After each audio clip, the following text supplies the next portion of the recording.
Guess I'll be heading to the house. Thanks for all your help. I'm learning a lot, but I still have lots of questions. I'll be shoving off too. Just heard some happy hour Harry rammed one of our rigs at a stoplight. Some people just don't get that it's against the law to drink and drive. Maybe that old saying, "one more for the road," could be the problem. You can say that again. One more for the... I got it. Right. See you tomorrow, PT. Be here at 7 sharp. And Diesel, that's AM.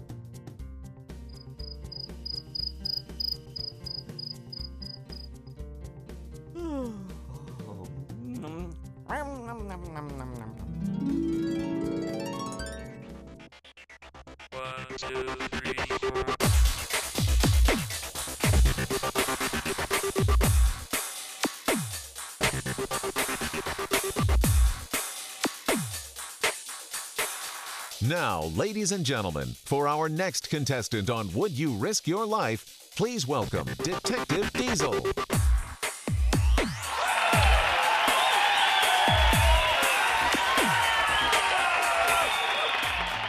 Detective Diesel, welcome to Would You Risk Your Life, America's #1 transportation quiz show. Are you ready to begin your journey to winning $100,000? Is that before taxes? Detective Diesel, are you ready for $100,000 to play Would You Risk Your Life? I'm ready to play. Okay, Detective Diesel, here's your first question. Based on statistics from the National Highway Traffic Safety Administration, when do most accidents involving drugs and/or alcohol occur on our nation's highways? Is it A, at night, B, during the day, or C, on Saturdays?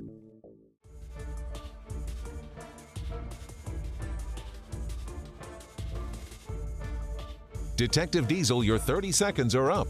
May I have your answer, please? Well, using my super detective skills, I'd say probably at night, simply because of happy hours and bar closings. And you're absolutely right, because drinking slows recognition and reaction time. At night, 35% of drivers striking trucks in the U.S. had been drinking. During daylight hours, that number drops to 9%. Around dusk or dawn, that number is 13%.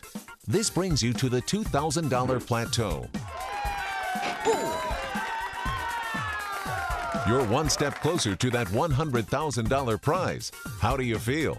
A little dazed and confused, but I'm here to win. I'll keep going.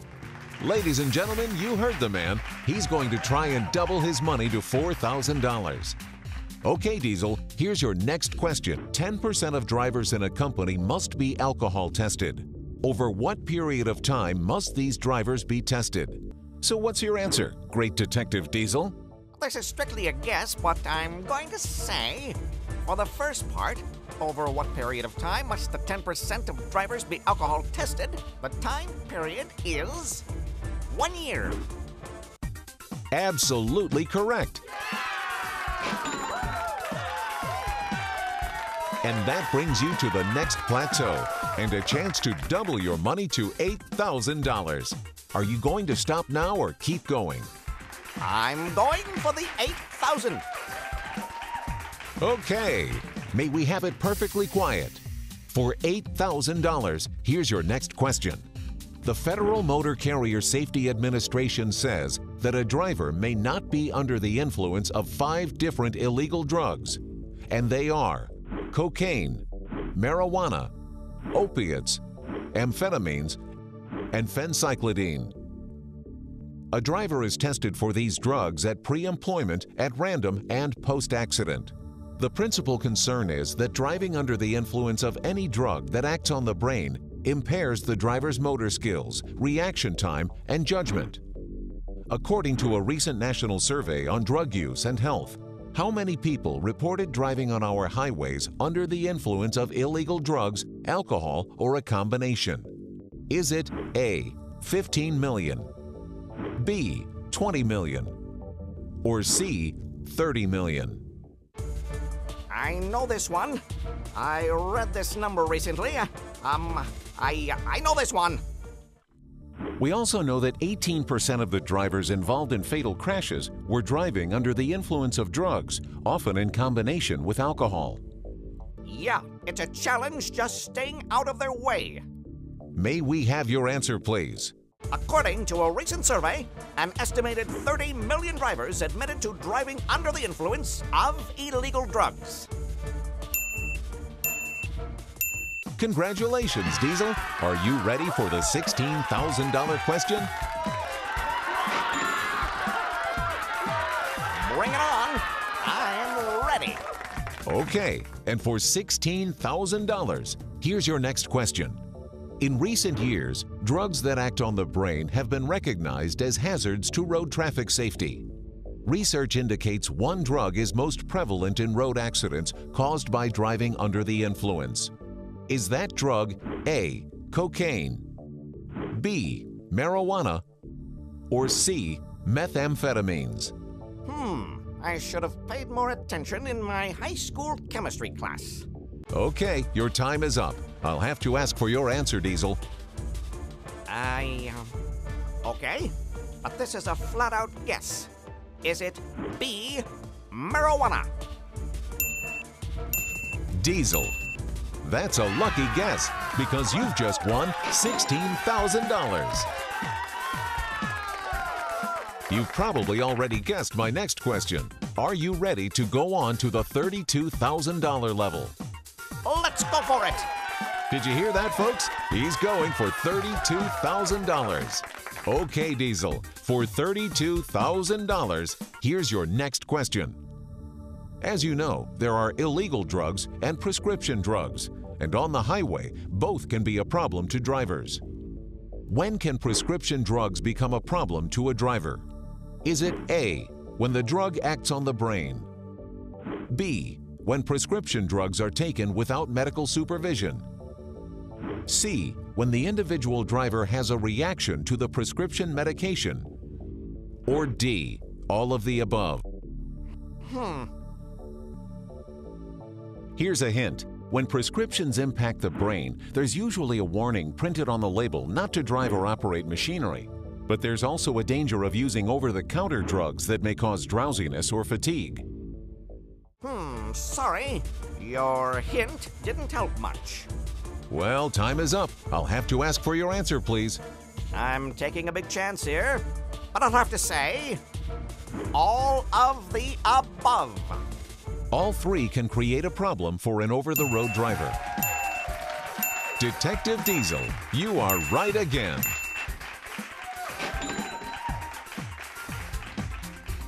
So are you ready for the next question for $64,000? Let's keep trucking. Blood alcohol concentration is the measure used by every state to measure alcohol intoxication. This is a two-part question. First of all, which of the following is the least intoxicating? A, a 12-ounce can of beer. B, a 1.5-ounce shot of 80 proof liquor. C, a 5-ounce glass of wine. Or D, they are all the same.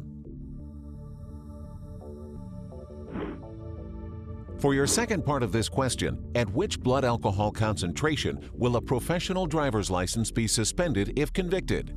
Is it A, 0.04, B, 0.08, C, 0.10 and over, or D, all of the above? One sad statistic. 1 in every 10 adults in this country either abuse alcohol or are alcoholics. Your time is up. We'll need 2 answers for $64,000. Okay, here goes. For the first part, I'm going to say D. That among those quantities of beer, wine, and hard liquor, they all have about the same amount of alcohol. You're halfway there, Diesel. Good answer. For the second part, any professional driver caught with a blood alcohol level of 0.04 or above in his or her system while on the clock may cause suspension of their commercial driver's license.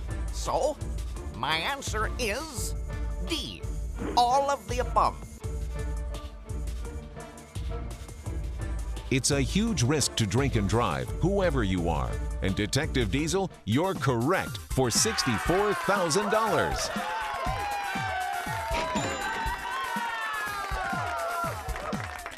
Detective Diesel, you're getting into big money now. Your next question will be worth $82,000. Do you want to stop and go home with $64,000, or are you willing to risk it all for $82,000? I'm going for it all the way. For $82,000, here's your question. And once again, it's a two-parter. First, tell us what is reasonable suspicion testing. Is it A, when an employer has reasons to believe an employee has violated the FMCSR regarding controlled substances or alcohol? B, when an employer has reasons to believe that an employee has not had sufficient sleep within 8 hours of reporting to work? Or is it C, when an employee refuses to submit to post-accident alcohol testing? For the second part of your question, when a driver is asked to provide a sample for testing after an accident, he or she must A, ask to provide the sample the next day, B, refuse to provide the sample, or C, provide the sample when asked. Your time begins now.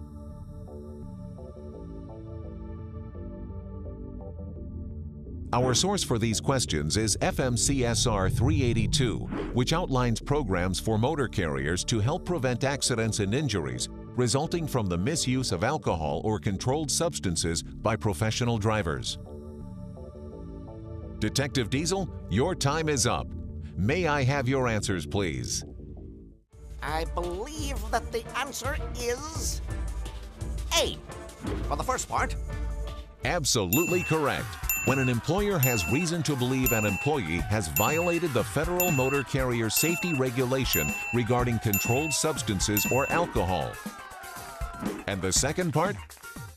I believe the answer to the second part is C, provide the sample when it is requested or as soon as practical. Refusing to provide the sample for testing may cost the driver his or her career. This is phenomenal. Detective Diesel, you've just won $82,000, and you're now ready for our final question. Okay, I'm as ready as I'll ever be. Okay, here's your question. Now take your time and listen carefully. I will give you several possible answers. I'll ask you to give me the best two. Are you ready? I'm ready, Freddy. Detective Diesel, for $100,000, here is your question. As a professional driver, you are trained to recognize certain activities of other motorists on the road as clues to what may be going on with those drivers. Which two of the following actions may indicate a driver may be driving under the influence? Would they A, be constantly looking side to side, B, throwing trash onto the highway, C, speeding up and then slowing down, D, dropping their heads and then quickly looking up? You can take the full 30 seconds, and your time begins now. As a professional driver, driving defensively includes looking for clues and signals of an impaired driver and then giving them plenty of room. Here's some more things you can look for. If a motorist is drifting out of his or her lane or into the median, or is exhibiting reckless behavior like speeding or weaving in and out of traffic dangerously or at high speeds, these are additional clues that the motorist may be driving under the influence. Defensive drivers should take every precaution. Looks like your time is up, Diesel. Just two answers stand between you and $100,000. Are you ready with your answer? I think so. My first choice is the erratic speed, slowing down and then speeding up. That's right. Now just one more answer and the $100,000 is yours. My second answer is... And my second answer is the driver's head drooping and then snapping back to the upright position.